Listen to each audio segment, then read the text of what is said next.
Shalom untuk kita semua.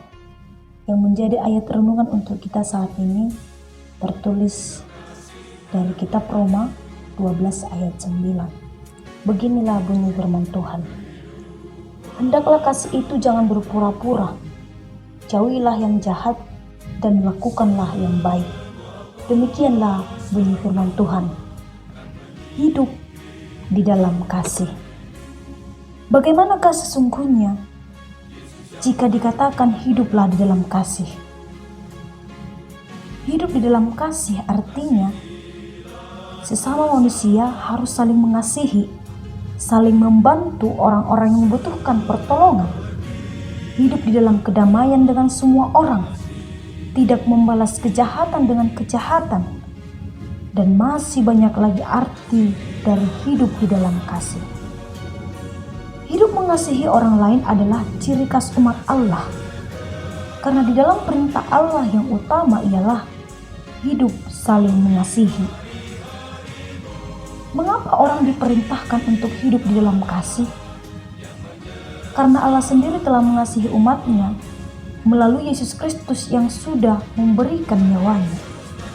Itulah yang menjadi bukti nyata kasih Kristus kepada manusia. Kasih dalam bahasa Yunani yaitu agape. Dalam surat Paulus Roma 12 ini menjelaskan tentang kasih merupakan sebuah dasar yang dapat menggerakkan seseorang untuk bertindak. Ketika hidup manusia berhadapan dengan ancaman dan kejahatan, kasih tetap menjadi dasar dari setiap tindakan yang dilakukan manusia. Bentuk dari mengasihi yang dimaksud Paulus ialah hendaklah kasih itu jangan berpura-pura. Jauhilah yang jahat dan lakukanlah yang baik.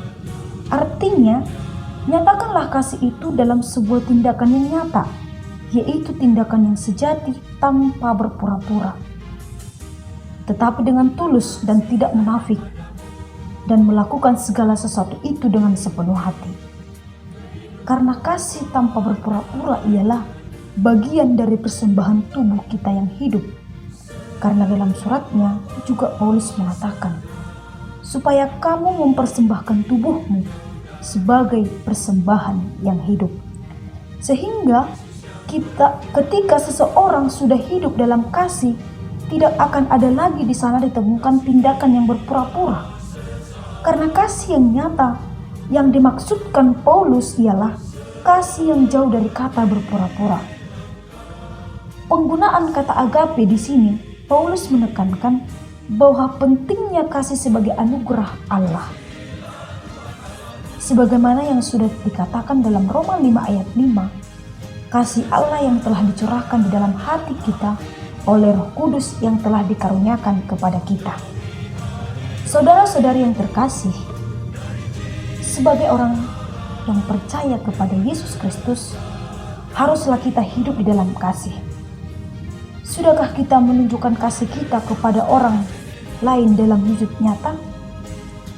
Atau apakah kasih yang kita lakukan selama ini hanya berpura-pura saja?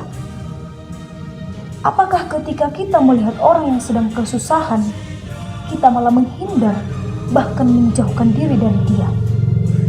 Marilah kita hendaknya belajar dari kisah seorang Samaria yang baik hati, di mana ia telah menunjukkan kasihnya kepada orang lain yang sedang dalam penderitaan.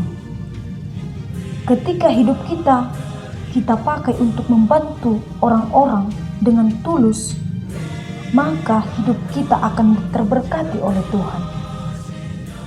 Saudara-saudara, bagaimanakah dunia ini bisa mengenal Kristus? Ketika kita mempunyai cinta kasih. Bagaimanakah orang di sekitar kita dapat mengenal Kristus? Jikalau di dalam hidup kita ada kasih Kristus. Sebagai tubuh Kristus yang hidup dalam kasih, marilah menjauhkan diri dari kehidupan yang berpura-pura, menjauhkan diri dari kemunafikan.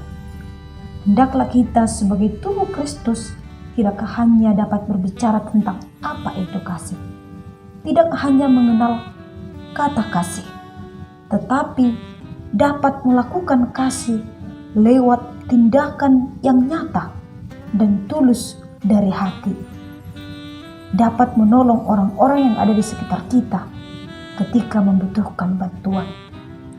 Dari itu, marilah menyatakan kasih kepada semua orang, seperti Yesus yang sudah menyatakan kasih-Nya kepada kita. Amin. Tuhan memberkati kita.